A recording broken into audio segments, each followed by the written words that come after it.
आइए हम छोटा सा प्रार्थना करके शुरू करेंगे।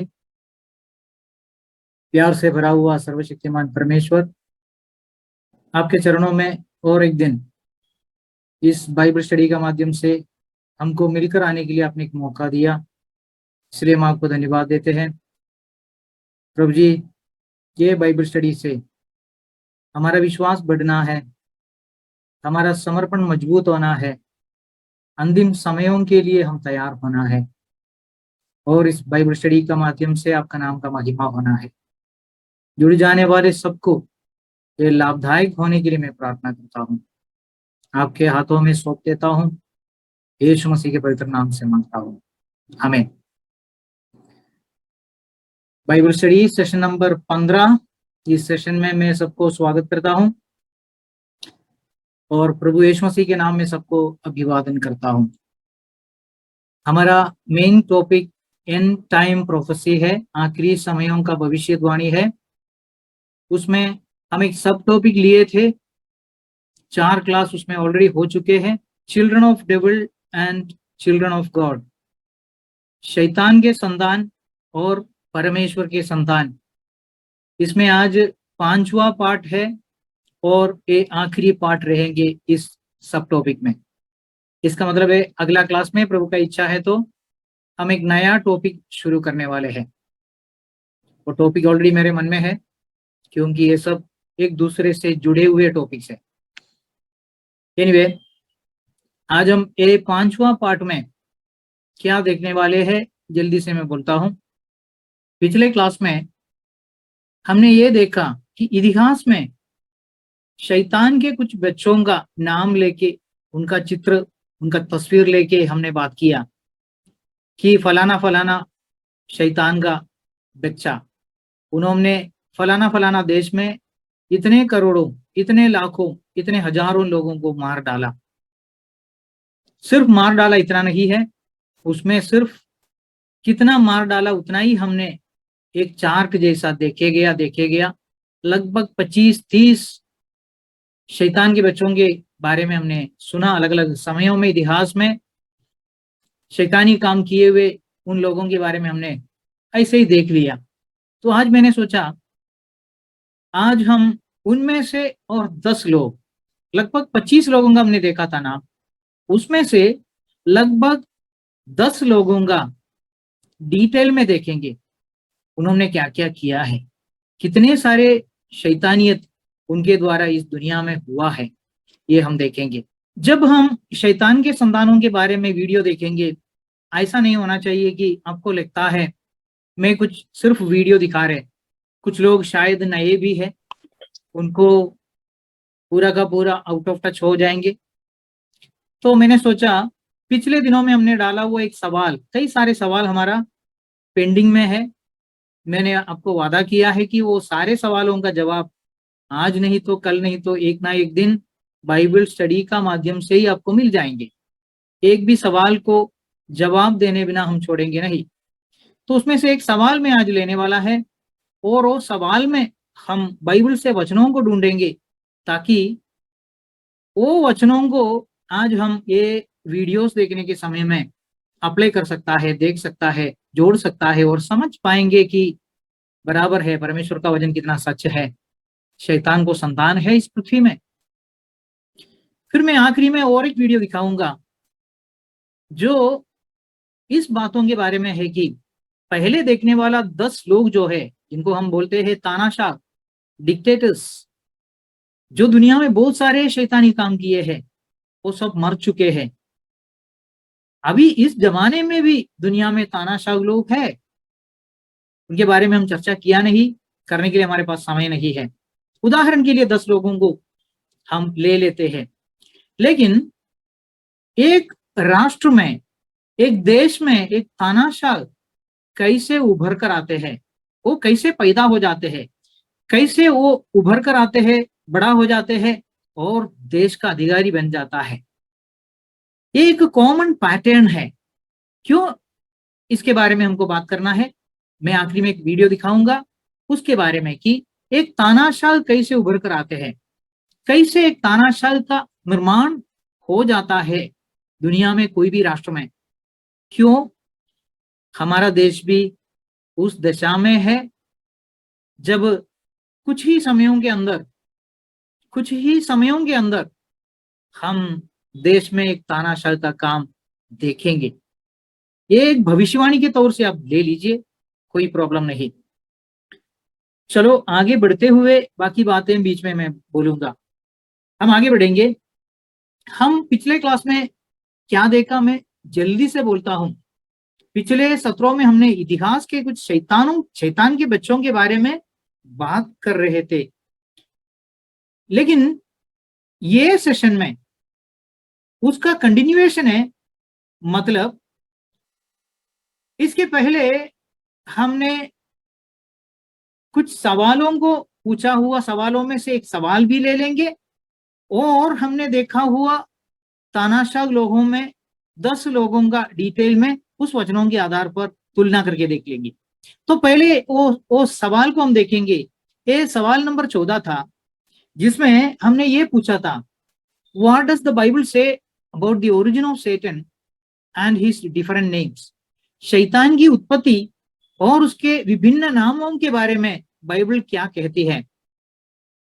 उसमें 2 भाग है, 2 सवाल है। ये एक ही सवाल के अंदर 2 सवाल है। शैतान का उत्पत्ति कैसे हो गया, शैतान कैसे ओरिजिनेट हो गया, शैतान कैसे बन गया, और दूसरा भाग है उसको क्या क्या नाम बाइबल बताया हुआ है। बाइबल में शैतान को कई सारे नाम है, लेकिन उसमें से सबसे इंपॉर्टेंट 20 नामों को, जिसके द्वारा उसका स्वभाव क्या है आपको समझ में आएंगे, उस नामों को आपके सामने जल्दी से मैं रखना चाहता हूं। तो इसका पहला पार्ट हम अभी तक आंसर नहीं दिया कि शैतान कैसे शैतान बन गया, वो बाद में हम देखेंगे।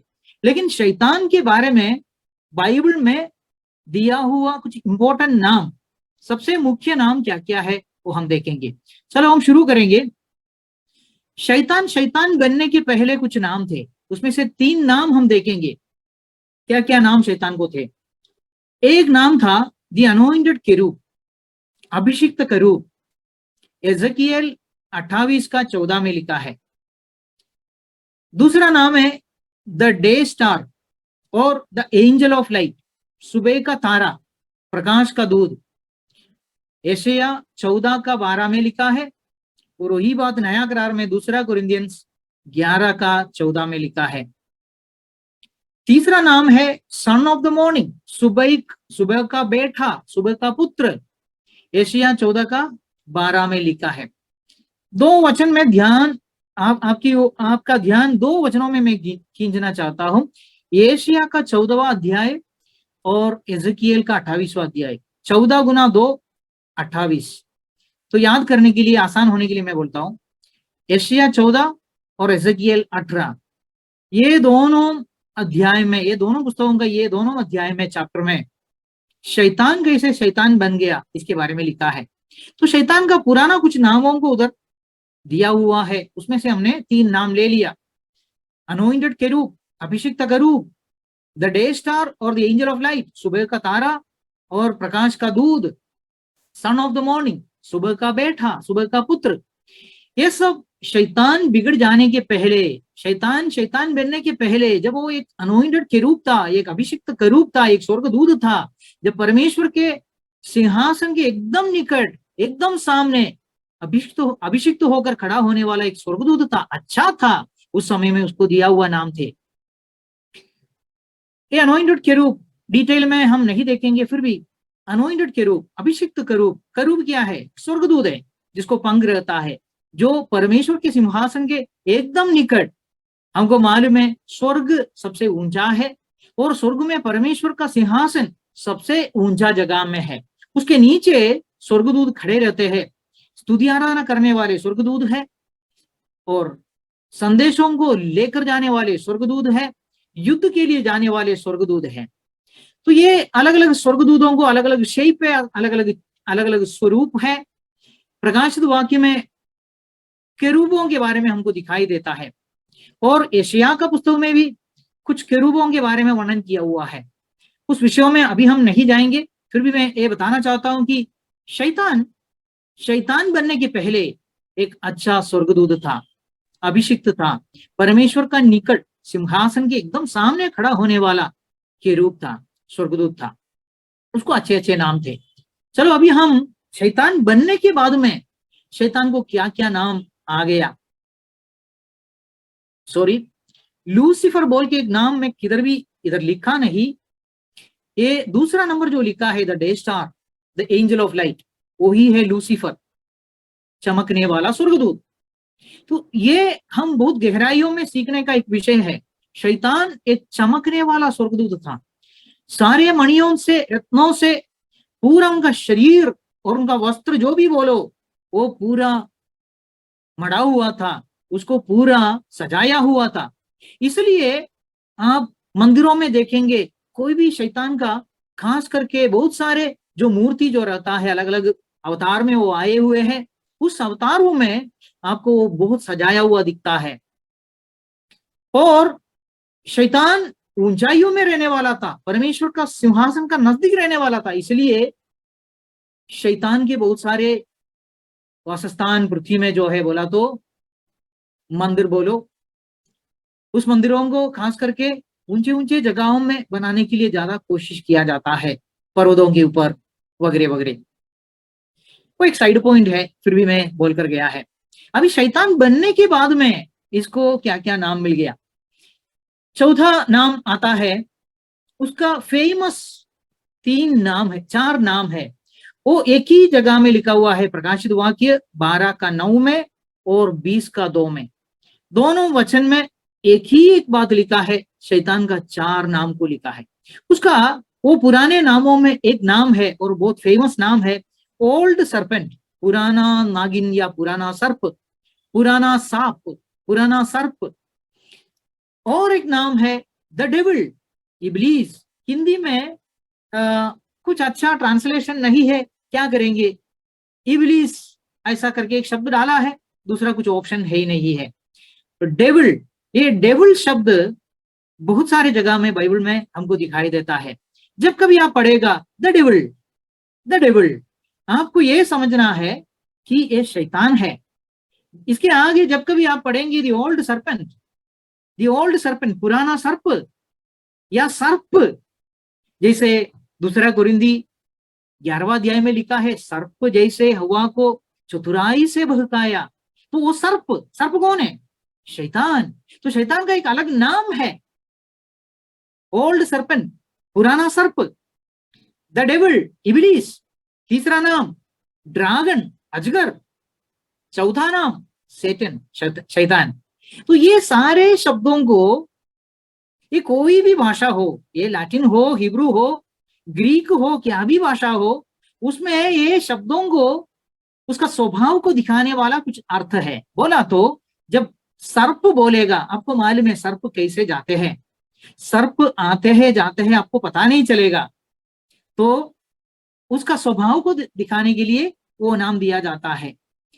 ड्रैगन, वो तो निगल लेगा, पूरा स्वाणु कर देगा, निगल लेगा, वो दिखाने के लिए ड्रैगन ये शब्द दिया जाता है। ऐसा एक एक नामों को शैतान के स्वभावों को दिखाने के लिए दिया हुआ है, ये कभी भूल नहीं जाना। अभी आगे हम देखने वाले हैं पूरी तरह से शैतान का स्वभावों को दिखाने वाला भी कुछ नाम शैतान को है, थोड़ा थोड़ा लंबा लंबा आता है वो नाम, वो क्या है हम देखेंगे। 8वां नंबर में आएगा द ईविल वन। तो जब कभी बाइबल में आप पढ़ेंगे the evil one will come, दुष्ट आकर, जैसे कि मत्ती 13वां अध्याय में एक दृष्टांत है जो हमने पढ़ा है, बहुत इंपॉर्टेंट है, बोला वो दुष्ट आकर वो क्या लेके जाता है, दुष्ट आकर बोया हुआ बीज को लेके जाते हैं हृदय से। तो जहां कहीं आपको पढ़ने के लिए मिलेगा वो दुष्ट, द ईविल वन, शैतान को दर्शाते हैं, शैतान ही है वो, अलग नाम है। तो दुष्ट बोलने से आपको क्या समझ में आएंगे, उसका स्वभाव दुष्टता का है। 9वां रोरिंग लायन, दहाड़ता हुआ शेर, पहला पत्रोस 5 का 8 में लिखा है, शैतान दहाड़ता हुआ शेर है। शेर आके क्या करेंगे, वो भी दहाड़ता हुआ शेर है, तो आके क्या करेंगे, वो आपको मिट्टी मारेंगे, वो आपको चुंबन दे देंगे, नहीं, वो आके आपको फाड़ डालेंगे। शैतान दहाड़ता हुआ शेर के समान घूम फिरते हैं करके पहला पत्रोस 5:8 में लिखा हुआ है। तो हमको फाड़ डालने के लिए, हाथ में मिल गया तो फाड़ डालने के लिए उसका इच्छा है, वो शेर के समान है, उसका स्वभाव को दर्शाते हैं। Roaring lion. 10वां, वो झूठा है, लायर है, इज द लायर। जॉन 8:44 में लिखा है वो झूठा है। 11वां उससे जुड़ा हुआ है, फादर ऑफ लाइस, झूठ का बाप भी है। ये दोनों में फर्क है, इसलिए मैं 2 नाम करके इसको डाला है। वो झूठा है, इसका मतलब है वो झूठ बोलेगा, शैतान झूठ बोलेगा। एक ही वचन में यह दोनों को लिखा है। और बोलते हैं कि वो झूठ का बाप भी है। इससे आपको क्या समझ में आया? झूठ का बाप, इसका मतलब क्या है? बाप को क्या होता है? बाप को बच्चे होते हैं। तो इसका मतलब है राष्ट्र राष्ट्रों में, देश देशों में, पूरे पृथ्वी के ऊपर शैतान उनके बच्चों को खड़े करते हैं। और वो बच्चे जैसे बाप है वैसे रहेंगे। वो लोग झूठ गढ़ेंगे, वो लोग झूठ बोलेंगे, झूठ के ऊपर झूठ बोलेंगे। 12वां इज द मर्डरर, वो मार डालने वाला है, वो घातक है, घात करने वाला है। तो उनके बच्चे भी पिछले दिनों में हमने डिटेल में देखा, शैतान के बच्चे हैं। और शैतान के बच्चों को शैतान जो बाप है उसका स्वभाव है। अगर शैतान मर्डरर है, शैतान मार डालने वाला है, तो शैतान के बच्चे मार डालने वाला क्यों नहीं रहेंगे? वही वचन में हमको ये मिलता है, जॉन 8:44। 13वां, he is the adversary of God's people, परमेश्वर के लोगों का विरोधी है वो। हमारे साथ में उसका जबरदस्त मुकाबला है। वो बिल्कुल हमको पसंद नहीं करते हैं। आप और मैं परमेश्वर के बच्चे हैं, ये उसको बिल्कुल पसंद नहीं हो गया। वो हमारा एडवर्सरी है, वो हमारा विरोधी है। पहला पत्रोस 5:8। 14वां नाम, अक्यूजर ऑफ गॉड्स पीपल, परमेश्वर के लोगों के आरोपी है। हमारे बारे में दुनिया में भी, और हमारे दिल में भी, और हमारे मंडली में भी, हमारे घर परिवार में भी, हमारे सारे लोगों के झुंड में भी, अड़ोसी पड़ोसियों के बीच में भी, जहां कहीं हो सकता है, हमारे बारे में उसको आरोप लगाने का काम जबरदस्त है, वो करते रहता है। रेवलेशन 12:10, प्रकाशित वाक्य 12:10 में लिखा है। 15वां नाम है एनिमी ऑफ मैन, मनुष्य का शत्रु।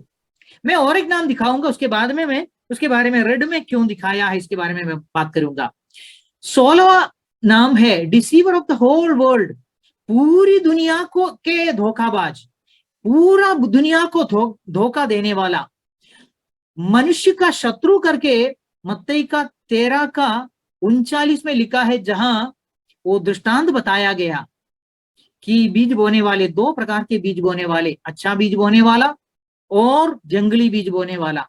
और वो जंगली बीज बोने वाला शैतान है करके उधर बोला, और वो जंगली बीज शैतान के बच्चे है करके उधर बोला। और कभी बोया करके उधर लिखा है, जब मनुष्य सो रहे थे तब उसका शत्रु आकर अच्छे बीजों के बीच में जंगली बीज बोकर चले गया। ध्यान देना, रेड में क्यों मैंने लिखा, ये 14वां इसमें हमने बोला विश्वासी लोगों का, परमेश्वर के संतानों का विरोधी है वो, लेकिन सारे मनुष्यों का भी वो शत्रु है। उसको मनुष्य जाति बिल्कुल अच्छा नहीं लगा, क्योंकि मनुष्यों को परमेश्वर ने परमेश्वर के स्वरूप में बनाया। ये शैतान को बिल्कुल अच्छा नहीं लगा। और इतना नहीं, मनुष्यों के हाथों में इस पृथ्वी का अधिकार को परमेश्वर ने दे दिया, सौंप दिया। ये भी शैतान को बिल्कुल अच्छा नहीं लगा, इसलिए एदेन बाग में आ गया पहला मनुष्य के पास और उसको बहकाया, उसको चतुराई से बहकाकर उसका शक्ति को हटा दिया, उसको पाप में गिराकर उसका महिमा, उसके अंदर परमेश्वर का हुआ ग्लोरी, उसका ज्योति, उसका महिमा शैतान ने निकाल दिया, शक्ति को निकाल दिया, अधिकार को भी उसके हाथों में उन्होंने छीन लिया। सारे मनुष्यों का शत्रु है वो। इसका मतलब क्या है, वो मनुष्यों को उपयोग करते हैं उनके संतान करके, वही मनुष्यों को आखिरी में कचरे डब्बे में, कूड़ा कचरे में वो फेंक देगा। वही मनुष्यों को खत्म करेगा जिनको उन्होंने उपयोग किया हजारों लाखों करोड़ों को खत्म करने के लिए, कत्ल करने के लिए, वही मनुष्यों को आखिरी में वो सत्यानाश करेगा। शैतान किसी को फायदा करने वाला नहीं है, अपना फायदा के लिए वो किसी किसी को उपयोग करेगा, जिनका नाम हमने रखा है शैतान के बच्चे। और वही बच्चों को भी वो फायदा आखिरी में नहीं करता है। सारे मनुष्यों का, मनुष्य जाति का शत्रु है शैतान, ये भूल नहीं जाना। 16वां नाम हमने क्या पढ़ा? Deceiver of the whole world, सारे संसार को धोखा देने वाला है। ऐसा नहीं कि विश्वासी लोगों को धोखा देगा, हाँ विश्वासियों को सबसे पहले धोखा देगा, लेकिन जब विश्वासियों को अच्छी तरह से धोखा देकर उनको हरा देता है, खत्म कर देता है, फिर धोखा देने के लिए जिसको वापरा उपयोग किया उनको भी वो धोखा देने बिना छोड़ेगा नहीं। सारे पृथ्वी को धोखा देने वाला है। उसको सिर्फ इतना ही इतना इच्छा है कि मुझे पृथ्वी के ऊपर राज्य करना है, मुझे इस पृथ्वी का परमेश्वर करके बहुत जबरदस्त तरीके से, जैसा परमेश्वर स्वर्ग में सिंहासन में प्रभावशाली होके सिंहासन में विराजमान है, वैसा इस पृथ्वी के ऊपर, इस पृथ्वी का राजा सिर्फ नहीं, इस पृथ्वी का परमेश्वर करके अगला नाम वही है। पृथ्वी का राजा भी है, पृथ्वी का परमेश्वर भी है। हम देखेंगे 17वां टेम्पटर है, प्रलोभक है।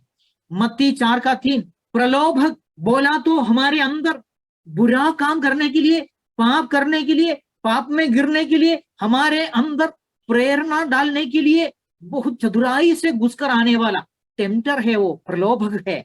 8वां पावर ऑफ डार्कनेस, उसको कभी कभी ऐसा भी बोला जाता है कि he is the prince of the power of the air, आकाश का अंधकार का राजकुमार है वो अंधकार का शक्ति है। Is the power of darkness, he is the prince of the power of the air, आकाश का अंधकार का राजकुमार है वो। कोलोसियों का 1:13 में लिखा है, अंधकार का राजकुमार है। हमारा राजकुमार यीशु मसीह है, is the prince of peace, वो शांति का राजकुमार है।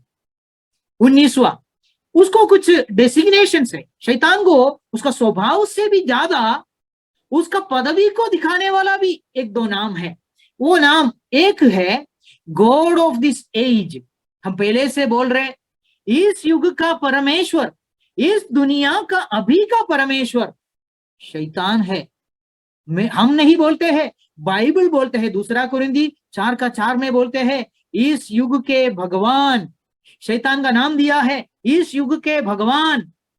अभी इस युग, इस जमाने का परमेश्वर वो है। आप चारों तरफ देखो, किसका पूजा ज्यादा चलते हैं, किसका, मैं क्या बोलूं, वो नाम लेगा तो कोई विरोध करेंगे, किसका महल ज्यादा बनाए जाते हैं? हमको कोई महल नहीं है, हम ही है महल। परमेश्वर ने सारे महलों को, हाथों से बनाया हुआ महलों को तिरस्कार कर दिया है, उसमें परमेश्वर वास नहीं करते हैं करके बोला। लेकिन हमारे बारे में बोला है परमेश्वर के वचन में, खास करके 2 कुरिन्थी 3 में और 6 में, दोनों चैप्टर में क्लियर लिखा है हम परमेश्वर का मंदिर है, हमारा शरीर परमेश्वर का मंदिर है, परमेश्वर का आत्मा हमारे अंदर वास करते हैं। तो परमेश्वर का मंदिर अभी हम है, परमेश्वर को दूसरा कोई मंदिर नहीं चाहिए। लेकिन चारों तरफ आप देखो किसका पूजा इस पृथ्वी में ज्यादा चल रहा है, इस युग में कौन सा भगवान ज्यादा माना जाता है इस पृथ्वी में? जरूर यही है, शैतान है, उसका अलग अलग अवतार है। तो he is the God of this age, ये इस युग के भगवान है। अभी वो उसका पदवी का एक नाम है, इस युग का भगवान। वैसे ये इस दुनिया का शासक भी है, is the ruler of this world. अभी इस दुनिया जो है, इस दुनिया का शासक, आपको फर्क समझ में आया होगा। भगवान बोलेगा तो, गॉड बोलेगा तो अलग है, शासक बोलेगा तो अलग है। गॉड एंड रूलर, यीशु मसीह के बारे में आप देख लेना, यीशु मसीह परमेश्वर भी है, यीशु मसीह रूलर भी है। तो परमेश्वर को जो पदवी है वो डुप्लीकेट में लेना चाहते हैं, इसलिए वो ये सब कर रहे हैं। तो वो इस युग का परमेश्वर है और इस दुनिया का राजा भी है, मतलब शासक भी है। यूहन्ना का 14:30 में लिखा है वो इस दुनिया का रूलर या शासक है करके। आप देखिए ये युग का ये भगवान को, उसको उसका पदवी से हटाकर इस पृथ्वी में रहने वाले सारे मनुष्यों के ऊपर सच्चा परमेश्वर होने के लिए और उसका राज्य लेके आने के लिए यीशु मसीह आने वाला है। वैसे ही इस दुनिया का जो राजा है या शासक है, जो शैतान, उसका राज्य को समाप्त करके, उसका राज्य को पूरा का पूरा चकनाचूर करके परमेश्वर का राज्य, जैसा लॉर्ड्स प्रेयर में, प्रभु का प्रार्थना में बताया गया, सिखाया गया, क्या बताया गया? तेरा राज्य आए, तेरी इच्छा स्वर्ग में जैसा पृथ्वी में पूरा होते हैं वैसे ही पृथ्वी में पूरा होने दो। जैसे स्वर्ग में पूरा होते हैं वैसे पृथ्वी में पूरा होने। तो उस प्रार्थना को पूरा करने के लिए, शैतान का राज्य को इस पृथ्वी से अस्तमान करने के लिए, निकाल देने के लिए, चकनाचूर करने के लिए, निकाल देने के लिए, सत्यानाश करने के लिए यीशु मसीह उतर के आने वाला है। शैतान का राज्य को एक खासियत है, वो तात्कालिक राज्य है। शैतान का गॉडशिप, उसका भगवान बनने का अनुभव को भी एक खासियत है, वो भी तात्कालिक है। यीशु मसीह अनंत काल का परमेश्वर है। पिता परमेश्वर अनंत काल का परमेश्वर है। यीशु मसीह अनंत काल का राजा है, शासक है। उसका राज्य अनंत काल का राज्य है। आपको याद है प्रभु ने सिखाया हुआ प्रार्थना में आखिरी में क्या बोलता है? क्योंकि सामर्थ गौरव क्योंकि सामर्थ गौरव और महिमा हमेशा तेरा है। स्तुति, सामर्थ और महिमा, स्तुति, सामर्थ और महिमा हमेशा परमेश्वर का है। बोला तो परमेश्वर का राज्य, परमेश्वर का राज्य, परमेश्वर का प्रभुता, परमेश्वर का राजा होने का अनुभव, परमेश्वर क्या लेता है? स्तुति लेने वाला, महिमा लेने वाला, वो अनुभव अनंत काल का है, हमेशा का है, फॉर एवर एंड एवर, हमेशा के लिए है। शैतान भी डुप्लीकेट में थोड़ा समय के लिए सब ले रहा है, वो महिमा ले रहा है, वो भगवान करके बैठ रहा है, उसको पूजा हो रहा है, उसका त्योहार हो रहा है, उसके लिए ये वो सब बनाए जा रहा है, सब कुछ हो रहा है, लेकिन तात्कालिक है। वो इस दुनिया को चला रहे हैं लेकिन तात्कालिक है। उसका राज्य का एक दिन समाप्त होने वाला है, अंत होने वाला है। लेकिन जिस दिन वो अंत हो जाएंगे, जो उसका राज्य को अंत कराने वाला है, करने वाला है, और वो राज्य अपने हाथों में ले लेने वाला है, वो बहुत सामर्थी है। उसका नाम है यीशु मसीह। He is Jesus Christ. और वो एक बार अपने हाथों में वो राज्य को ले लेगा तो उसके हाथों से वो राज्य कभी नहीं जाने वाला है। इसलिए उसका राज्य का नाम है अनंतकाल का राज्य। अनंतकाल का राज्य के लिए आपको और मुझको चुना है, ये कभी नहीं भूलना। हम अनंतकाल का राजा के प्रजा है। प्रजा सिर्फ नहीं, हम उनके संतान है, उनके स्वरूप में बनने के लिए हमको बुलाया है, ये कभी भूलना नहीं। हम अनंतकाल का परमेश्वर को, अनादि परमेश्वर को उपासना करने के लिए बुलाए हुए परमेश्वर के लोग है करके कभी नहीं भूलना। इसलिए हिम्मत के साथ में जो प्रभु के नाम में आप करते जा रहे हैं, जरूर करते जाइए। चलो, ये 20 नाम आपको आने वाले वीडियो में जब मैं आपको लेके जाएंगे, ये शैतान के स्वभावों को, उसका पदवियों को दिखाते हैं। तो शैतान के बच्चे जो है, जो दुनिया चलाने वाले हैं, जो दुनिया में तानाशाह बने हुए और काम किए हुए थे, और उन्होंने बहुत सारे कुकर्म किए, बहुत सारे अन्याय किए, बहुत सारे खून बहाए, बहुत सारे निर्दोष लहू बहाया है इस पृथ्वी में। पृथ्वी भीग गया है, निर्दोष लहू से पृथ्वी भीग गया है, वेट हो गया है। तो इसके पीछे काम किए हुए शैतान के बच्चों के बारे में अभी हम एक वीडियो देखेंगे, और वो वीडियो देखने के समय में शैतान के ये नामों को याद करना जो उसके स्वभावों को दिखाते हैं, और उस अधिकारियों को हम देखेंगे, उसका नाम सुनेंगे, उन्होंने किए हुए के बातों का वर्णन किया जाएंगे, तभी याद करना सचमुच ये शैतान के बच्चे ही है, ये शैतान के बच्चे ही है। बस इसलिए ये वचनों को दिखाया हुआ है। अभी हम डिटेल में 10 तानाशाह लोगों के बारे में, शैतान के बच्चों के बारे में देखने वाले हैं। और एक बार मैं आपको याद दिलाना चाहता हूं, पिछले क्लास में मैंने आपको बोला है दुनिया के जो तानाशाह लोग जो है, वो लोग, दुनिया उनको एक नाम दिया है तानाशाह, शासक, ऐसा सब नाम दिया है। अच्छे अच्छे शासक लोग भी दुनिया में आके चले गए हैं, जो अपना सद्विवेक को, अपना कॉन्शियंस को क्लियर रखते हुए शासन किए हुए हैं।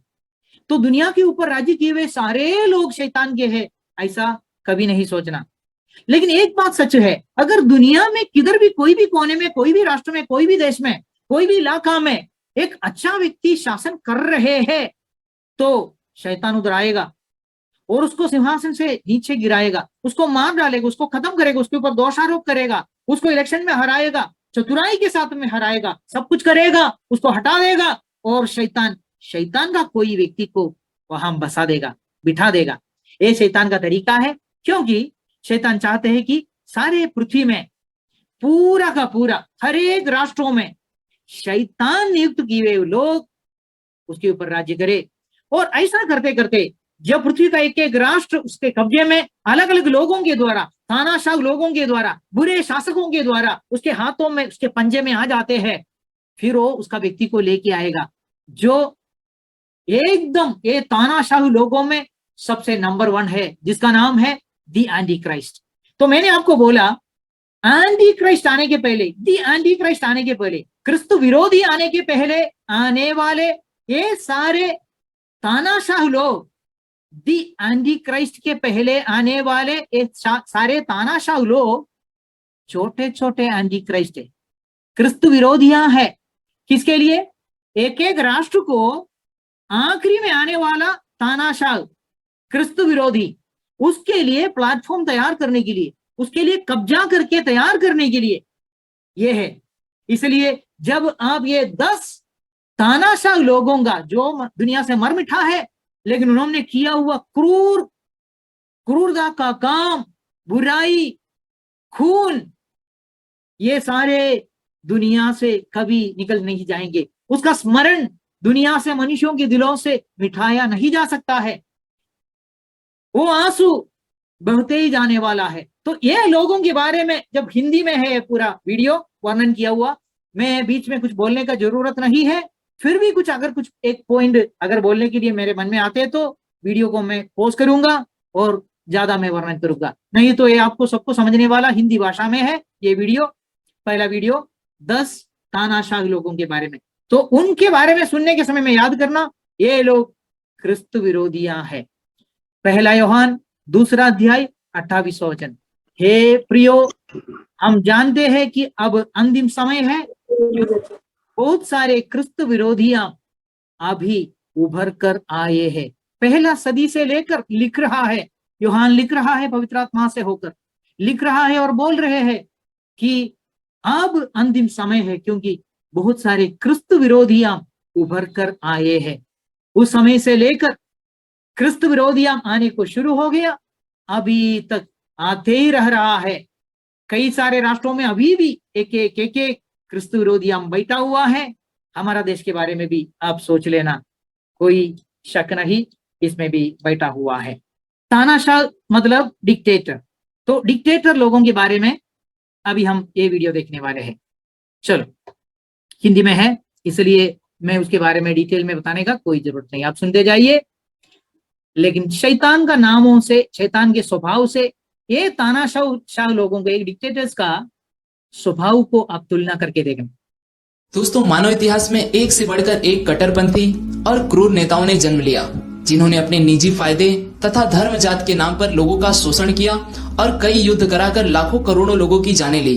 जानवर किसी दूसरे जानवर की हत्या तब करता है जब उसे भूख लगी हो, पर इंसान कभी धर्म के नाम पर, कभी देश के नाम पर, कभी स्वार्थ के कारण तो कभी लोभ के कारण दूसरे इंसान को मारता आया है।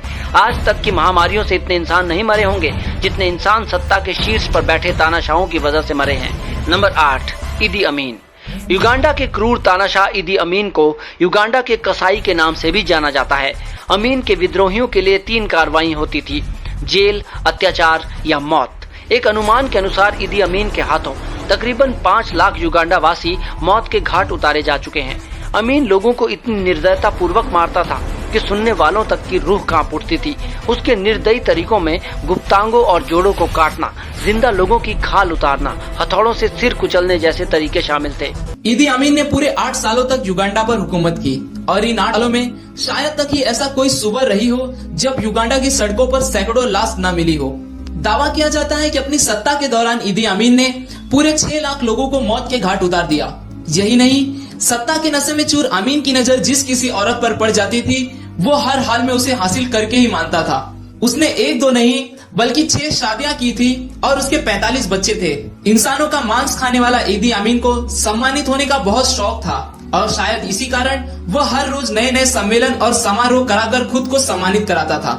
युगांडा का कसाई कहा जाने वाला ईदी अमीन ने अपने विरोधियों को सजा देने के लिए उनके प्राइवेट पार्ट्स, हाथ पैर काट देता था और उन्हें मरने के लिए तड़पता हुआ छोड़ देता था। कई बार वो लोगों को लाइन में खड़ा करके हथौड़े से सर फोड़ देता था या दूसरे से ऐसा करवाता था। वह लोगों को बर्फ की चट्टानों पर बैठने को मजबूर करता था जिससे वह ठंड की वजह से मर जाते थे। उसके राज में महिलाओं का रेप होता था और उन्हें टॉर्चर भी किया जाता था। नंबर 7, वलाद। इतिहास में वलाद को छेदने वाला शासक और ड्रैकुला के नाम से भी जाना जाता है। वलाद को इंसानी खून की तलब थी और अत्याचार उसकी रगों में बसा हुआ था। वलाद सजा देने के लिए इंसान के शरीर में लोहे या लकड़ी की छड़ घुसाता था जिससे पीड़ित व्यक्ति कई दिनों में एक धीमी मौत मरता था। इसके अलावा पीड़ित व्यक्तियों के सिरों में कील घुसाना, जिंदा जलाना और फिर काटना जैसे अत्याचार भी वलाद की सूची में शामिल थे। वलाचिया के इस क्रूर शासक के बारे में ये भी कहा जाता है कि उसे अपने भोजन में इंसानी खून पसंद था। एक अनुमान के अनुसार वलाद ने लगभग 1 लाख लोगों को मौत के घाट उतारा था। Number 6, Pol Pot. Pol Pot एक कंबोडियाई राजनीतिज्ञ और कम्युनिस्ट तानाशाह थे जिन्हें 1963 से 1997 तक खमेर रफ का नेतृत्व करने के लिए जाना जाता था। पोल पॉट के शासन में देश की करीब 25 से 35% आबादी यानी करीब 1 से 30 लाख लोगों को प्रताड़ित करके मार डाला गया। उसने एक शहरी समाज बनाने के लिए अर्बन लोगों को स्लेव के रूप में काम करने के लिए फोर्स किया, जिसकी वजह से कई भूखमरी, कुपोषण और अन्य बीमारियों से मर गए। जो कमजोर बचे उन्हें जिंदा दफन कर दिया गया। उसकी क्रूरता सिर्फ यहाँ तक ही सीमित नहीं रही बल्कि छोटी सी गलती करने वाले श्रमिकों को वो बड़ी बेरहमी से मौत के घाट उतार देता था या उसके सिर पर गोली मार देता था। वह लोगों को बांस के डंडों से लाद कर उनके सिर को हथौड़े से मार मार कर उन्हें जान से मार डालता था। एक बार उसने बच्चों के अंगों को काटने का भी आदेश दे दिया था। इतिहास के क्रूरतम तानाशाहों में से एक कंबोडिया के कम्युनिस्ट तानाशाह ने जितने कंबोडियाई लोगों को मौत के घाट उतारा है उसे सुनकर आपके होश उड़ जाएंगे। पोल पॉट ने 1, 2 या 5 लाख नहीं बल्कि लगभग 20 लाख से ज्यादा कंबोडियाई लोगों को मौत के घाट उतारा है। उसने ज्यादातर कंबोडियाई नागरिकों को गुलाम मजदूर बना दिया, जहां बहुत से लोग भूख और बीमारी से मर गए। भागने वाले मजदूरों को गोली से उड़ा दिया जाता था। एक बराबर का समाज बनाने के लिए इस क्रूर तानाशाह ने शहर के लोगों को खेतों में काम करने भेज दिया और किसानों को शहर, जिससे सब कुछ उलट पुलट हो गया और भुखमरी जैसे हालात पैदा हो गए। नंबर 5, किम टू सुंग। किम द सेकंड सुंग नॉर्थ कोरिया का एक कम्युनिस्ट तानाशाह था। वह 1972 से 1994 तक नॉर्थ कोरिया का राष्ट्रपति रहा। नॉर्थ कोरिया में 49 साल तानाशाह रहे किम टू सुंग नॉर्थ कोरिया के लगभग 25 लाख लोगों की मौत का जिम्मेवार है। कोरियन युद्ध में लड़ने वाले अधिकांश अफसरों को उसने मौत के घाट उतार दिया। उसका शासन इतना क्रूर था कि अगर कोई गलती से भी कोई अपराध कर बैठता था, यहाँ तक कि अगर गलती से किम टू सुंग की तस्वीर भी गिरा देता था तो उसके परिवार को या तो मार दिया जाता था या जेल भेज दिया जाता था। उसके सजा देने के तरीकों में कैदियों को बक्सों में घुटनों के बल महीनों रखा जाता था जब तक उसकी मौत न हो जाए। किम दो सुंग के राज में 30 लाख से ज्यादा लोग अकाल से ही मारे गए हैं। नंबर 4, सद्दाम हुसैन। सद्दाम हुसैन 1979 से 2003 तक इराक के राष्ट्रपति थे, जो अपने नियंत्रण, सत्ता और तानाशाह के लिए जाना जाता था। उन्होंने सुन्नी जगत में अपनी एक अलग ही छवि बनाई और पर्दे के पीछे अपना एक समूह तैयार करते रहे। 1989 से 2003 के बीच इराक में 3 लाख से ज्यादा कुर्द मारे गए। उसने अपने शासन के खिलाफ बोलने वालों का नरसंहार कर दिया। इसमें मुख्य रूप से कुर्द, शबक, मदन, अरिसियन और अन्य जातीय समूह शामिल थे। उसके शासन में अनुमान है कि लगभग 2 मिलियन लोग मारे गए थे। उसके इस नरसंहार के दौरान उसकी सेना ने नर्व गैस और जहरीले रासायनिक हथियारों का इस्तेमाल किया, जिससे करीब 1 लाख लोगों की मौत हो गई। वह अपने मनोरंजन के लिए अलग अलग तरीकों से लोगों को तड़पाकर उनकी रिकॉर्डिंग करवाता था, जिसे वो रोज रात डिनर करते वक्त देखता था। 21वीं सदी के मशहूर तानाशाहों में से एक सद्दाम हुसैन ने कुर्द, शबाक्स, मदीन्स और कई अन्य विद्रोही संप्रदायों के खिलाफ भयानक नरसंहार किए। एक अनुमान के मुताबिक लगभग 20 लाख लोग उसके हाथों मारे गए। कुर्दिश लोगों पर सद्दाम ने नर्व गैस और केमिकल हथियारों का इस्तेमाल किया।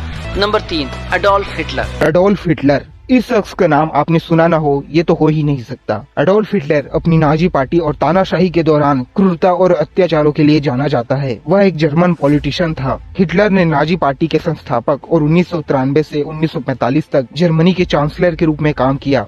हिटलर ने करीब 17 मिलियन यानी कि 1,70,00,000 लोगों को क्रूरता से प्रताड़ित करके मार डाला। उसने बहुसंख्यक यहूदियों को अपना टारगेट बनाया जो उसके राष्ट्रवाद के एजेंडे के अनुरूप नहीं थे। जो कोई भी उसके शासन के विरुद्ध विरोध करता था उसे यातना शिविरों में डाल दिया जाता था और जहरीले गैस चैम्बर में डालकर बड़ी बेरहमी से उसे मार दिया जाता था। उसके शिकारों में ईसाई, जिप्सी, महिलाएं, बच्चे और मानसिक रूप से विकलांगों के बाद मुख्य रूप से यहूदी लोग शामिल थे। हिटलर का नाम ही इतना बदनाम है कि बगैर उसके नाम और क्रूर हत्याओं के इतिहास ही अधूरा है। आपको ये जानकर झटका जरूर लग सकता है कि नाजी पार्टी के लीडर हिटलर के नाम 1.5 करोड़ से भी ज्यादा लोगों की मौतें हैं। विश्व युद्ध के दौरान हिटलर को जो कोई भी सही नहीं लगता था, खासकर ज्यूज, उसे मौत के घाट उतार दिया जाता था। उसके शिविरों में लाखों की संख्या में ज्यूज, क्रिश्चियंस, मानसिक रोगी, औरतें, बच्चे और विद्रोहियों को मौत के घाट उतारा गया। यूरोप की धरती पर कत्लेआम मचाने के लिए हिटलर को सबसे ज्यादा क्रूर शासक के रूप में जाना गया। जर्मनी के नाजी तानाशाह एडोल्फ हिटलर के अपराधों की लिस्ट बहुत ही लंबी है। उसने दुनिया को दूसरे विश्व युद्ध में भी ढकेला। लड़ाई के अंत में 7 करोड़ जाने गई। Number 2, Stalin. Joseph Vissarionovich Stalin 1920 से 1953 तक सोवियत संघ पर तानाशाह के रूप में शासन किया। सोवियत यूनियन के तानाशाह स्टालिन ने 1924 में लेनिन की मौत के बाद शासन संभाला था। स्टालिन ने अपने शासनकाल के दौरान किसी छोटे मोटे देश की आबादी के बराबर लोगों को मौत के घाट उतार दिया था। एक अनुमान के अनुसार स्टालिन ने 2 करोड़ से ज्यादा लोगों को मौत के घाट उतारा था। स्टालिन के 5 वर्षीय अर्थव्यवस्था की वजह से भयानक भूखमरी फैली और अकेले यूक्रेन में ही 30 लाख लोग भूखमरी से मारे गए। जिन लोगों ने सरकार द्वारा नियंत्रित खेती बाड़ी का विरोध किया उन्हें भयानक मौतें दी गई। जिसने भी फार्मर्स कोऑपरेटिव का विरोध किया उसकी जमीन छीन ली गई और उसे बड़ी बेरहमी से मार दिया जाता था। बचे हुए लोगों को श्रमिक शिविरों में भेज दिया गया, जिसकी तुलना नाजियों के कंसंट्रेशन कैंप से की जाती थी। इन श्रम शिविरों में उनसे भूख और बीमारियों के बीच मरते दम तक काम कराया जाता था। इसे उन्होंने द ग्रेट पर्ज का नाम दिया। नंबर 1, माओ त्से तुंग। 1958 में सोवियत संघ का आर्थिक मॉडल चुराकर माओ ने विकास का नारा दिया। माओ को चीन के इतिहास का सबसे कुख्यात तानाशाह माना जाता है। विश्व के सबसे क्रूरतम तानाशाहों में नंबर 1 पर है चीनी क्रांतिकारी और कम्युनिस्ट लीडर माओ त्से तुंग। अपने शासन के पहले 5 वर्षों में ही माओ ने तकरीबन 4.5 करोड़ लोगों को या तो मौत के घाट उतार दिया या फिर लेबर कैंप्स भेज दिया। उसकी योजनाओं, ग्रेट लीप फॉरवर्ड और सांस्कृतिक क्रांति की वजह से तकरीबन 2 करोड़ लोग भूखमरी से मारे गए। उसने अपनी आलोचना करने वालों को खौफनाक मौत दी। माओ ने अपने पूरे कार्यकाल में अपनी नीतियों की वजह से करीब 7.5 करोड़ लोगों की जान ले ली, जिसने उसे विश्व का सबसे क्रूरतम तानाशाह बना दिया। ये तानाशाह लोगों का सब में छिपा हुआ 2-3 दुर्गुण हम जल्दी से बोल सकते हैं। बहुत क्रूर है वो लोग, बहुत सारे खून किया, निर्दोष लोगों को मार डाला बहुत संख्या में। उन्होंने बहुत सारे भूखमरी लाया जानबूझकर। ये भी पॉइंट हम याद करना। क्यों? आखिरी समयों का कुछ चिन्ह लिखा हुआ है मत्ती का 24 अध्याय में, मरकोस का 13वां अध्याय में और लूकोस का 21वां अध्याय में। वो हम बाद में देखने वाले हैं। तो आखिरी समयों का चिन्हों में लिखा हुआ चिन्हों में 2 चिन्ह है, युद्ध और अकाल, भूखमरी। आप याद कीजिए, युद्ध लाया हुआ, पृथ्वी के ऊपर युद्ध लाया हुआ लोग कौन है? अच्छे लोग है। सिविल वॉर क्यों ना हो, कौन लाया सिविल वॉर? एक राष्ट्र के अंदर ही होने वाला युद्ध जो है उसको भी कौन लाया? अच्छे लोग लाया? कभी नहीं। जब अमेरिका में सिविल वॉर हुआ उस समय का प्रेसिडेंट अब्राहम लिंकन को बिल्कुल इच्छा नहीं था सिविल वॉर हो जाए करके। तो सिविल वॉर लाने वाले हो, राष्ट्रों के बीच में युद्ध लाने वाले हो, युद्ध लाने वाले तानाशाह लोग हैं, बुरे शासक लोग हैं। हम बाइबल के हिसाब से उसको क्या नाम दे देंगे? उनको ये नाम देंगे कि ये लोग क्रिस्त विरोधियां हैं, दे आर एंटी क्राइस्ट। और उन्होंने क्या लाया? उनके ही राष्ट्र में लोगों को भूखमरी लाया। लोगों को कंट्रोल करने का एक तरीका है भूखमरी। अगर आप और मैं कंगाल हो जाएगा, हमारे ऊपर कोई भी प्रभुता करना बहुत आसान हो जाता है। ये उनका शैतानी दिमाग है। चलो अभी मैं आखिरी में दूसरा वीडियो दिखाने वाले हैं आपको। ये शायद सुपरिचित एक चेहरा रहेंगे, एक यूट्यूबर है। मैं क्यों उसका वीडियो लिया है, वो यूट्यूबर के बारे में कुछ दिखाने के लिए नहीं, एक टॉपिक देखने के लिए है। ये टॉपिक ये है कि हिटलर जैसा एक तानाशाह कैसे उभर कर आ गया। मैंने पहले ही बोला, जब एक राष्ट्र में एक तानाशाह उभर कर आते हैं, उसको बनाया जाता है, बहुत मेहनत के साथ में उसको बनाया जाता है, तो उसमें कुछ पॉइंट्स है, उसको कैसे बनाते हैं वो पॉइंट्स हमको सीखना पड़ेगा। वो सारे पॉइंट्स ये व्यक्ति उनका वीडियो में रिसर्च करके बता रहा है। कोई भी हो व्यक्ति, उनका सारे वीडियो को मैं सपोर्ट करने वाला नहीं है, ऐसा मत सोचिए। कोई भी हो, मैंने एक वीडियो देख लिया जिसमें बहुत सारा रिसर्च करके उन्होंने हिटलर कैसे हिटलर बन गया, हिटलर कैसे एक तानाशाह, एक डिक्टेटर करके उभर कर आ गया, उसके पीछे क्या क्या उन्होंने काम किया, ये दिखाने का एक मकसद ये है कि मैं और आप लोग रहने वाला ये जो राष्ट्र है, ये राष्ट्र में भी ऐसा कुछ बनने के लिए जा रहे हैं। ये भविष्यवाणी है, बोलो क्या भी नाम उसको रखो, लेकिन ये बनने के लिए जा रहे हैं। क्योंकि जहां कहीं तानाशाह लोग बनाए गए, उनको बनाने के पीछे का जो सीक्रेट्स है, जो तरीका है, जो रीति है, जो तरीका है, वो हर जगह में एक ही है। उसमें ये व्यक्ति उस पॉइंट्स को नंबर बोल के बताते हैं। सबसे पहले लोगों को इमोशनल किया जाता है, लोगों को भावनाओं और उमंगों में फंसाते हैं, बोलते हैं कि ऐसा है वैसा है, बहुत सारा इमोशन डाल देते हैं, फीलिंग्स डाल देता है, भावनाओं भावुक बना देते हैं लोगों को। दूसरा है, वो राष्ट्र में दिखाए जाते हैं कि देखो हम बहुत कठिन परिस्थिति में है, कोई तो हमारा शत्रु है, तो कोई लोगों को बकरा बनाएगा और उनको शत्रु करके दिखाएगा। ये हिटलर का समय में जर्मनी में उन्होंने बना दिया। किसको बनाया बकरा? यहूदियों को बकरा बनाया, यहूदियों को उनका शत्रु है करके दिखाया। अगर किसी को शत्रु है करके दिखाना है तो फिर क्या करना पड़ेगा? मीडिया उनके हाथों में आना चाहिए। मीडिया में बहुत सारा प्रोपेगेंडा फिल्म्स, बोला तो क्या बोलेंगे, झूठा प्रचार, जिसमें कोई सच्चाई नहीं है, ऐसा बहुत सारे फिल्म्स बनाए जाते हैं और वो फिल्म लोगों को दिखाया जाता है। उसके द्वारा लोगों के दिल में वो झूठ बैठ जाता है कि ये हमारा शत्रु है, यहूदी हमारा शत्रु है। हिटलर ने एक नाम रखा था, द जूविश प्रॉब्लम। क्या है उसका मतलब? जूविश प्रॉब्लम का मतलब है दुनिया का जो प्रॉब्लम है वो सिर्फ और सिर्फ यहूदियों की वजह से है।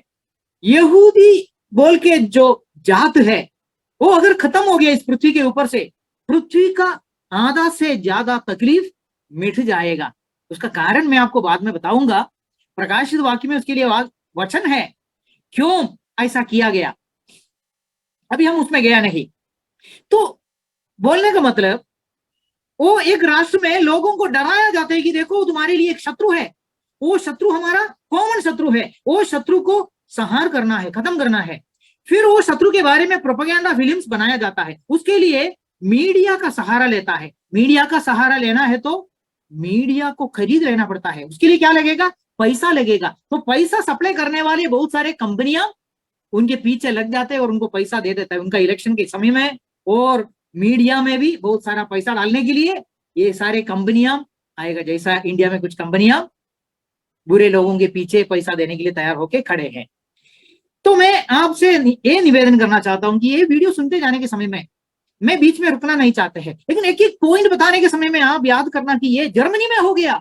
हिटलर को उन्होंने ऐसा बनाकर लेके आया, एक तानाशाह करके, एक डिक्टेटर करके, और उन्होंने इस पृथ्वी के ऊपर इतने सारे खून बहाया, निर्दोष खून, इतना क्रूर होके। वैसे ही हमारे देश में कुछ उभर कर आ रहे हैं क्या? वातावरण ऐसा हो रहे हैं क्या? ये आप अपने आप को जांचते जाओ। मैं कुछ नहीं बोलूंगा, ज्यादा बोलेगा तो प्रॉब्लम ही होने वाला है, इसलिए मैं कुछ नहीं बोलूंगा। सिर्फ ये जर्मनी के बारे में, जर्मनी में कैसे तानाशाह उभर कर आ गया और लोगों ने उनको कैसे सपोर्ट किया, क्या झूठ बहलाया गया, कैसे मीडिया को खरीद लिया गया, कैसे पैसा उनके लिए बहाकर लाने के लिए वो सारे कंपनियां उनके लिए आगे। ये सारे बातों को भारत देश का हालत के साथ में आप तुलना करके देखिए, तभी आपको समझ में आएंगे। जैसे जर्मनी को पकड़ लिया, जैसा यूरोप को पकड़ लिया एक व्यक्ति के द्वारा, जैसा रशिया को पकड़ लिया कम्युनिज्म के द्वारा, जैसा चाइना को पकड़ लिया कम्युनिज्म के द्वारा, वैसा भारत को पकड़ लेने के लिए, इसके लिए आने वाला क्रिस्त विरोधी के लिए प्लेटफॉर्म तैयार करने के लिए बहुत बढ़िया काम ऑलरेडी हो चुका है और जबरदस्त तरीके से होने वाला है अगले 2 साल में। मैं क्यों 2 साल बोला वो भी आपको मैं जल्दी से बोलता हूं, क्योंकि अगले साल में 2024 में इलेक्शन होने वाले हैं। इलेक्शन में वापस वो लोग उभर कर आएंगे, वापस जीत कर आएंगे, क्योंकि सेटिंग सब हो गया हुआ है, इतना ही आप सोच लेना।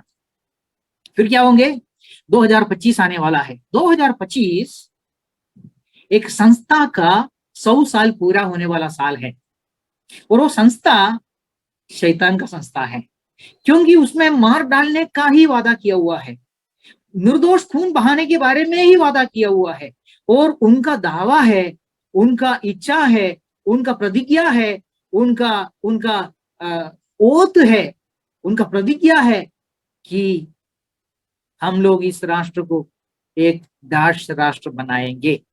बस उतना ही मैं बोलना चाहता हूं। तो ये जर्मनी का जो घटना को आप तुलना करो भारत में हम किस घटना से गुजर रहे हैं और किस घटनाओं में पहुंचने वाले हैं, ये भविष्यवाणी करके आप देख लेना बस। तो हमारा जिम्मेदारी फिर क्या बनेंगे, हमको तैयार होना है यीशु के लिए जीने के लिए और मरने के लिए। मैं मजाक से नहीं बोल रहा हूं, ये आप ऐसा एक बाइबल स्टडी करके मत देखिए। मेरे को बिल्कुल इच्छा नहीं कुछ भी वचन बोलकर, कुछ भी किसी का ताली बजाना सुनकर जाने के लिए, मेरे को बिल्कुल इच्छा नहीं है।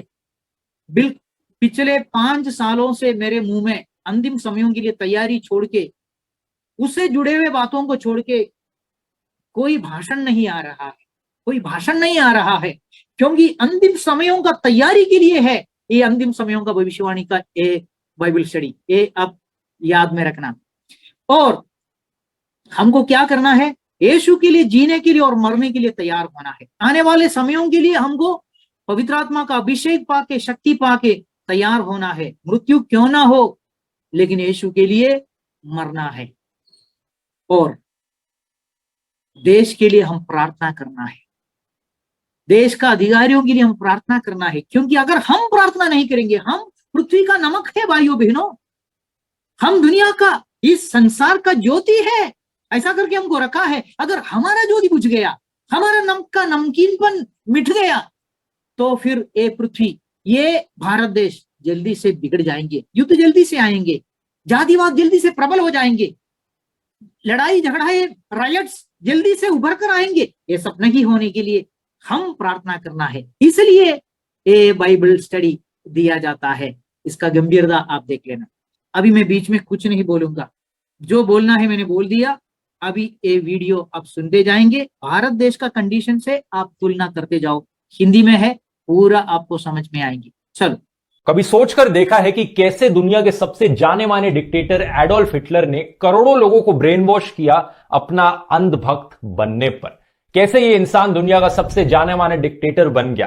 किन तकनीक्स का, किन स्ट्रैटेजीज का इस्तेमाल किया इसने ये करने के लिए? और आइए जानते हैं ये सारी चीजें आज के इस वीडियो में। आइए जानते हैं।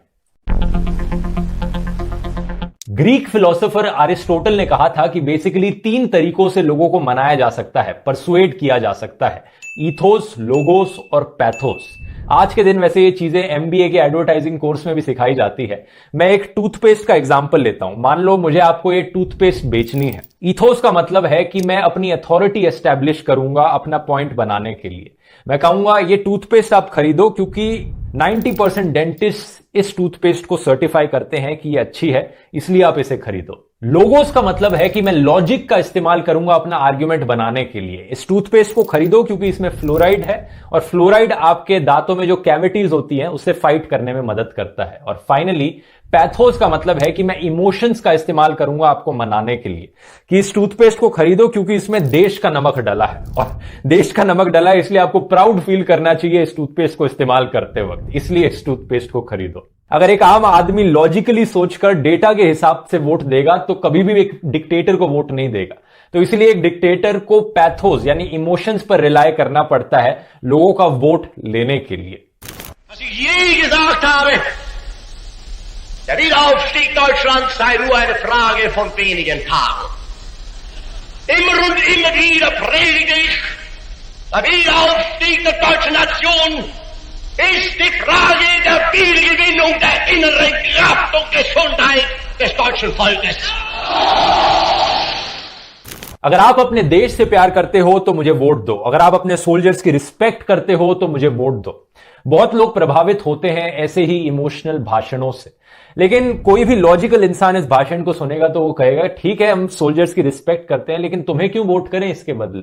सिर्फ पैथोस का इस्तेमाल करना, सिर्फ इमोशंस का इस्तेमाल करना काफी नहीं है किसी भी डिक्टेटर के लिए। एक डिक्टेटर को अगर सही में डिक्टेटर बनना है तो लॉजिक को पूरी तरह से खत्म करना पड़ेगा पहले, और यही काम किया हिटलर ने। 10 मई 1933 25,000 से ज्यादा किताबें जलाई गई नाजी पार्टी ऑफिशियल्स के द्वारा। इन्होंने कहा कि ये किताबें अन जर्मन है, मतलब एंटी नेशनल है ये किताबें। इससे पहले इन्होंने कई किताबें बैन करने की भी कोशिश करी थी, लेकिन रेगुलरली हिटलर के अंदर जर्मनी में ऐसे बॉनफायर इवेंट्स होते थे जहां पर किताबें जलाई जाती थी। और कौन सी किताबें थी ये? ऑलमोस्ट हर टाइप की किताबें। इसमें आपका मार्क्सिस्ट लिटरेचर है, साइकोलॉजी पर किताबें, लिबरलिज्म डेमोक्रेसी पर बात करने वाली किताबें, ऐसी किताबें जो ज्यूइश लोगों ने लिखी हो, फॉरेनर्स ने लिखी हो, आर्ट के ऊपर, थिएटर के ऊपर, साइकोलॉजी के ऊपर, ऑलमोस्ट हर किस्म की किताबें जो नाजी पार्टी को लगता था कि हमारी पार्टी के अगेंस्ट जाती है, हमारी डिक्टेटरशिप के अगेंस्ट जाती है, उन्हें जलाया गया। नाजी के प्रोपेगेंडा मिनिस्टर जोसेफ गोबल्स ने इस चीज को जस्टिफाई किया यह कहकर कि the future German man will not be just a man of books but of character। इस टाइम में ऐसे आर्टिकल्स लिखे जाते थे जो लॉजिक को पूरी तरह से नीचा दिखाने की कोशिश करते थे, जैसे कि pure reason was all too human and dangerous and contrary to nature when applied to real life। blood and race lead people to the power of nature। एक भारी मात्रा में स्यूडो साइंस भी देखने को मिलती थी। ऐसे फर्जी रिसर्च पेपर्स निकाले जाते थे जिसमें रिसर्च छापी जाती थी कि देखो कैसे हम जो जर्मन्स हैं वो बड़े सुपीरियर रेस के हैं, हमारा जो ब्लड है वो प्योर है, और जो बाकी लोग हैं, बाकी रेस के लोग हैं, वो एक सब ह्यूमन कैटेगरी में आते हैं, हमसे निचले लोग हैं। एक सो कॉल्ड इन्वेंटर था ऑस्ट्रिया में जिसने एक दिन चांद को देखा और उसे रात को सपना आया कि देखो चांद शायद आइस का बना है क्योंकि व्हाइट कलर का दिखता है। तो उसने कहा कि पूरा जो यूनिवर्स है और बाकी प्लैनेट्स हैं सब आइस के बने होंगे, बर्फ के बने होंगे। उसने अपनी थ्योरी निकाली, वर्ल्ड आइस थ्योरी, इसी नाम से। सुनने में इतनी लॉजिकली इनकरेक्ट लगती है, लेकिन हिटलर जैसे लोगों ने इस थ्योरी को प्रमोट किया कि पूरी दुनिया आइस की बनी है, यूनिवर्स आइस का बना है अर्थ के बाहर। नाजी पार्टी के लोगों ने बकायदा इस सो कॉल्ड इन्वेंटर को एक ऑनररी डॉक्टरेट भी दी। ऐसे में देश में जो भी इंटेलेक्चुअल लोग थे, हिस्टोरियंस, प्रोफेसर्स और साइंटिस्ट, इन्हें पूरी तरह से दबाने की कोशिश करी जाती थी। यूनिवर्सिटीज और कॉलेजेस एक ऐसी इकलौती जगह है देश में जहां पर सबसे ज्यादा लॉजिक के ऊपर बात होती है, तो यूनिवर्सिटीज पर एक टाइट कंट्रोल जमाया जाता था नाजी पार्टी के द्वारा, इस हद तक कि जो सीनियर यूनिवर्सिटीज के प्रोफेसर्स थे, एक एक टॉप यूनिवर्सिटी के, उन्हें चुना जाता था नाजी पार्टी के लोगों के ही द्वारा। और जो सब्जेक्ट्स पढ़ाए जा रहे हैं यूनिवर्सिटीज में, उन पर एक स्ट्रिक्ट कंट्रोल जमाया जाता था कि जो भी चीजें पढ़ाई जाएंगी उसमें नाजी की आइडियोलॉजी पढ़ाई जाएगी। नहीं होगा ऐसा तो उन यूनिवर्सिटी के प्रोफेसर्स को बाहर निकाल दिया जाएगा, जॉब से निकाल दिया जाएगा। ऐसे में बहुत कम लोग थे जिनमें हिम्मत थी बोलने की, क्योंकि उनकी खुद की जॉब चली जा सकती थी। लेकिन एक ऐसे रेयर एग्जाम्पल थे दुनिया के सबसे famous scientist Albert Einstein. Einstein ने शुरू से ही बड़े ओपनली और पब्लिकली क्रिटिसाइज किया था हिटलर की पार्टी को। हिटलर के पावर में आने के बाद उन्होंने प्रोटेस्ट के तौर पे इस्तीफा देने का फैसला किया अपनी जॉब से। Prussian academy of sciences Berlin में थे वो, उन्होंने उस जॉब से रेजिग्नेशन दे दिया और यह तक कहा कि मैं इस देश को छोड़कर जाना चाहता हूं। इतना ही नहीं, उन्होंने यह भी कहा कि मैं जर्मन सिटीजनशिप भी छोड़ना चाहता हूं अपनी, मुझे ऐसे देश का सिटीजन ही नहीं बने रहना जहां पर इक्वालिटी प्रैक्टिस नहीं करी जाती। इसी दौरान जर्मनी का जो बिकाऊ मीडिया था, जो हिटलर के हाथों बिक चुका था, उन्होंने जी भर के डिफेम किया आइंस्टाइन को। आइंस्टाइन के खिलाफ फर्जी खबरें छापी गई, उनके खिलाफ ऐसे कार्टून्स छापे गए जहां पर उनकी देखो नाक एक ज्यू जैसी बनाई, क्योंकि आप तो जानते ही हैं ज्यूज को कितना डिफेम किया जाता था, क्रिटिसाइज किया जाता था नाजी जर्मनी में। इतना ही नहीं, बर्लिन में नाजी पार्टी के ऑफिशियल्स ने आइंस्टाइन के साइंटिफिक रिसर्च पेपर्स तक को भी जला डाला और कुछ अखबारों ने तो यह तक कह दिया कि आइंस्टाइन कम्युनिस्टों के साथ मिलकर देश के खिलाफ साजिश करने लग रहे हैं। आइंस्टाइन को, एल्बर्ट आइंस्टाइन को देश का नंबर 1 पब्लिक एनिमी बना डाला इन्होंने, जैसे कि ये सबसे बड़े देशद्रोही हो उस टाइम पर। नाजी के प्रोपेगेंडा मिनिस्टर गोबल्स ने एक फोटो दिखाई आइंस्टाइन की, जिसके ऊपर टाइटल उन्होंने लिखा नॉट येट हैंग्ड, यानी उनकी जान को भी खतरा था आइंस्टाइन की, इसलिए वो जर्मनी छोड़कर बेल्जियम में भाग लिए। वहां पर भी उनको बेल्जियन रॉयल फैमिली की तरफ से सिक्योरिटी मिल रही थी क्योंकि इनकी जान को इतना खतरा था। अगस्त 30, 1933 को आइंस्टाइन के एक फिलोसोफर दोस्त थियोडोर लेसिंग की हत्या कर दी गई नाजी एक्सट्रीमिस्ट के द्वारा। और जिन लोगों ने उनकी हत्या करी, जर्मनी में उन्हें मालाएं चढ़ाई गई। मतलब जर्मनी में ट्रेडिशन नहीं है माला चढ़ाने का, ये तो मैं इंडियन इक्विवेलेंट बता रहा हूं, लेकिन उन्हें इमीडिएटली ऑनर किया गया। इसी के एकदम बाद अखबारों में छापा गया कि क्या अगला नंबर आइंस्टाइन का है। उनके सर पर एक फाइनेंशियल रिवॉर्ड रखा गया अगर कोई आइंस्टाइन को मारकर लाएगा तो। आइंस्टाइन को बेल्जियम छोड़कर इंग्लैंड तक भागना पड़ा, जहां पर उन्होंने रेफ्यूज ली एक रूरल एरिया में, जहां पर 24/7 इंग्लिश बॉडीगार्ड्स उनके सामने मौजूद रहते थे कि अगर कोई नाजी का स्पाई उन्हें मारने के लिए ना आ जाए यहां पर इंग्लैंड तक भी।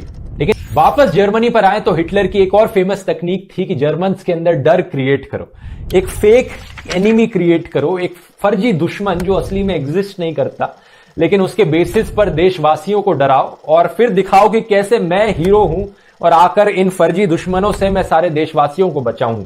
इस केस में दोस्तों ये फर्जी दुश्मन थे ज्यूज। कंस्पिरेसी थ्योरीज बनाई गई, फर्जी खबरें फैलाई गई कि कैसे ज्यूज रिस्पॉन्सिबल हैं जर्मनी में जो वर्ल्ड वॉर 1 की हार हुई है उसके पीछे, कैसे ये ज्यूज एक्चुअली में इंटरनल एनिमी है देश के अंदर बैठा दुश्मन है जो देश को अंदर से खोखला करता जा रहा है। ऐसे प्रोपेगेंडा पोस्टर्स छापे गए जो दिखा रहे हैं कि कैसे वर्ल्ड वॉर 1 में जर्मनी हारी, जर्मनी की इकोनॉमी नीचे गिरी, सबके पीछे ज्यूज ही रिस्पॉन्सिबल हैं। जो कि ऑब्वियसली बात झूठी थी, क्योंकि जर्मन मिलिट्री में 1 लाख से ज्यादा ज्यूइश लोग थे, 12,000 से ज्यादा शहीद भी हुए थे इस लड़ाई में। जब नाजी पार्टी सोशलिज्म की बात करती थी तो ज्यूज को ब्लेम किया जाता था कैपिटलिज्म के लिए कि देखो ये ज्यूज सारे मनी लेंडर्स हैं, सारा पैसा लेकर बैठे हैं अपने पास। लेकिन बाद में आने वाले सालों में जब नाजी पार्टी ने कॉर्पोरेट्स की मदद लेनी शुरू करी, खुद क्रोनी कैपिटलिज्म करना शुरू किया, तो तब ज्यूज को ब्लेम किया जाता था कम्युनिज्म के लिए। मतलब ज्यूज कैपिटलिज्म के लिए भी ब्लेम किया गया इन्हें, कम्युनिज्म के लिए भी ब्लेम किया गया, लड़ाई हारने के पीछे भी इन्हें ब्लेम किया गया और इकोनॉमी नीचे जाने के पीछे भी इन्हें ब्लेम किया गया। आप पूछोगे जर्मनी की आम जनता ने इसमें क्यों विश्वास किया? इसके पीछे 2 मेन रीजन है। पहला यह है कि सारा मीडिया हिटलर के सामने बिक चुका था, मीडिया भी ऐसी ही खबरें दिखाता था, लोगों के पास कोई और सोर्स ही नहीं बचा था कहीं और से खबर लेने के लिए, तो लोग उसी में ही विश्वास करते थे। और दूसरा रीजन यह है कि अनएम्प्लॉयमेंट बहुत ज्यादा थी, इकोनॉमिक हालत बहुत खराब थी, पॉवर्टी ज्यादा थी, इसलिए लोग ऐसी चीजों में पड़ रहे थे। अगली स्ट्रैटेजी थी हिटलर की कि अपने आप को एक मसीहा की तरह दिखाना कि मैं यहां पर सेवियर हूं, आकर देशवासियों को बचाऊंगा। अगर यहूदियों ने अपने मार्क्सवादी पंथ के साथ दुनिया के सभी देशों पर कब्जा कर लिया तो उनका ताज मानवता की मौत का नाच होगा।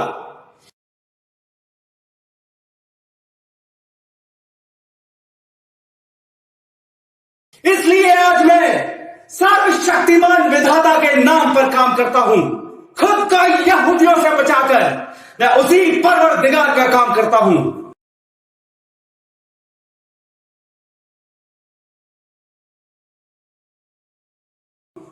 नाइनटीन 1923 में एक बायोग्राफी लिखी गई थी हिटलर पर, जिस बायोग्राफी में हिटलर को जीसस क्राइस्ट से कंपेयर किया गया था और वो एक ऐसे इंसान है जो जर्मनी को आकर बचाएंगे। बाद में पता चला दोस्तों ये बायोग्राफी हिटलर ने खुद ही लिखी थी, खुद ही अपने आप को जीसस क्राइस्ट से कंपेयर किया था, लेकिन बुक छापते वक्त किसी और का नाम डाल दिया था, अपने दोस्त का नाम डाल दिया था। यह चीज बाद में सामने आई थी कि हिटलर ने खुद की तारीफ करी थी वहां पर। 2 साल बाद 1925 में हिटलर ने अपनी ऑटोबायोग्राफी भी लिखी थी, माइन काम्फ, और उस किताब में बहुत सारे ऐसे बड़े बड़े झूठ थे, जैसे कि अपने आप को बताते थे कि मैं कितने गरीब परिवार से आया हूं, मैंने फिजिकल लेबर किया है, लेकिन बाद में पता चला कि वो सब झूठ था, वो कभी उन्होंने फिजिकल लेबर किया ही नहीं था अपनी जिंदगी में। ऑब्वियसली मीडिया भी उन्हें मसीहा की तरह दिखाता था हमेशा। 1930s में जो इलेक्शन हुई थी उसमें बैलेट कार्ड पर नाजी पार्टी नहीं लिखा गया था, इनकी पार्टी का नाम नहीं लिखा था, इन्होंने हिटलर मूवमेंट का नाम लिखा था, यानी अपना ही नाम लिखा था बैलेट कार्ड पर, जहां पर पार्टी का नाम होना चाहिए था। एक सवाल शायद आपके दिमाग में उठेगा कि अगर इतने सारे मीडिया को खरीदना है तो पैसे की तो जरूरत पड़ेगी, यहां पर ये पैसा आएगा कहां से?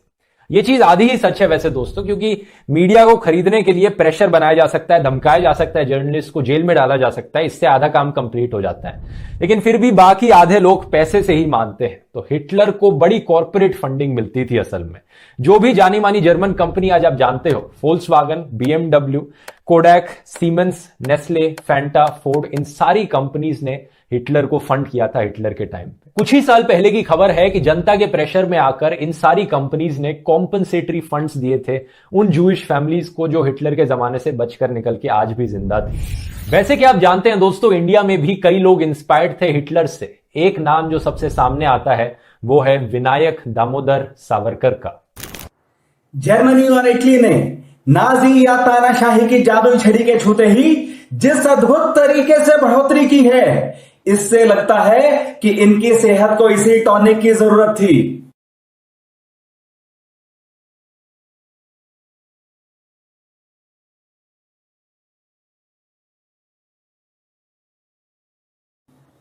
जैसे नाजिज्म में प्योर जर्मन रेस की बात करी गई है एथनिसिटी के बेसिस पर, ऐसे ही सावरकर ने हिंदुत्व शब्द का इस्तेमाल किया था प्योर इंडियन रेस के बारे में बात करने के लिए एथनिसिटी के बेसिस पर।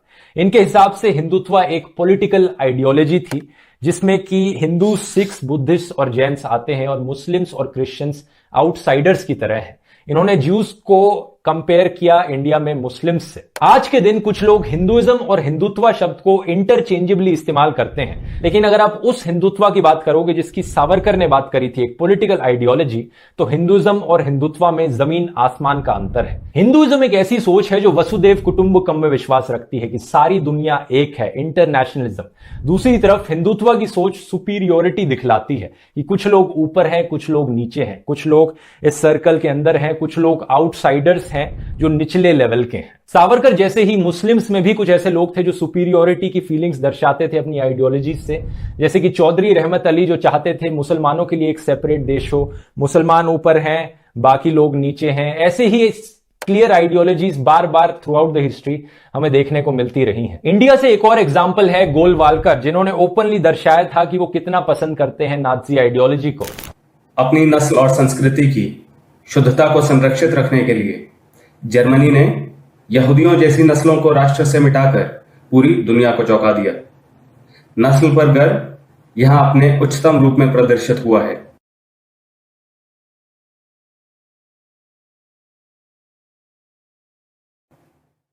और ये कोई ऐसी सोच नहीं है जो सिर्फ इंडिया या जर्मनी में देखने को मिली हो। ईरान में ईरानियन डिक्टेटर्स आए जिन्होंने दिखाया कि कैसे जो वेस्टर्न कंट्रीज हैं वो निचली हैं हमसे। पाकिस्तान में ऐसे लोग आए जिन्होंने पाकिस्तान में अहमदिया माइनॉरिटीज को नीचे दिखाया, अपने आप को ऊपर दिखाया। ये चीजें बार बार देखने को मिली हैं। सावरकर की आइडियोलॉजी इतनी क्रूर है कि इन्होंने छत्रपति शिवाजी महाराज को भी क्रिटिसाइज किया था कि कैसे उन्होंने अपने दुश्मनों की औरतों को कैप्चर किया और उन्हें रिस्पेक्ट के साथ ट्रीट किया। ये चाहते थे कि रेप को एज ए पॉलिटिकल टूल इस्तेमाल किया जाए। वैसे सावरकर के बारे में एक और इंटरेस्टिंग फैक्ट है। यहां पर एक किताब लिखी गई थी सावरकर के ऊपर, लाइफ ऑफ बैरिस्टर सावरकर, जो लिखी थी चित्रगुप्त नाम के एक इंसान ने। इस किताब में सावरकर की बहुत तारीफ करी गई थी। 1987 में जब इस बुक को रिपब्लिश किया गया तो इसके बुक के पब्लिशर ने बताया चित्रगुप्त और कोई नहीं बल्कि सावरकर खुद ही थे। तो वही हिटलर वाली चीज यहां पर भी देखने को मिलती है। तो इन सारी कहानियों को दोस्तों जब आप सुनते हैं, समझते हैं, एक सोल्यूशन याद रखना यहां पर, लॉजिकली सोचना, लॉजिक को हमेशा ऊपर रहने देना पैथोस से, फीलिंग्स से, इमोशन से। और जैसा कि डॉक्टर अंबेडकर जी ने कहा था, जो रिलीजन में भक्ति है वो आत्मा की मुक्ति का मार्ग हो सकती है, लेकिन पॉलिटिक्स में भक्ति या हीरो वर्शिप एक पक्का रास्ता है पतन की तरफ जाने का और आखिरकार तानाशाही के आने का।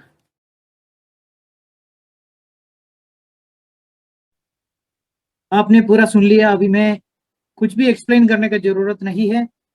मैंने आपको बताया एक तानाशाह, एक डिक्टेटर कैसे एक देश में उभर कर आते हैं, शैतान का बच्चा, बहुत क्रूरता से काम करने के लिए, बहुत लोगों को मार डालने के लिए, खून बहाने के लिए, स्त्रियों के ऊपर अत्याचार होने के लिए, रेप होने के लिए। वैसे दुनिया के बहुत सारे राष्ट्रों में हुआ है।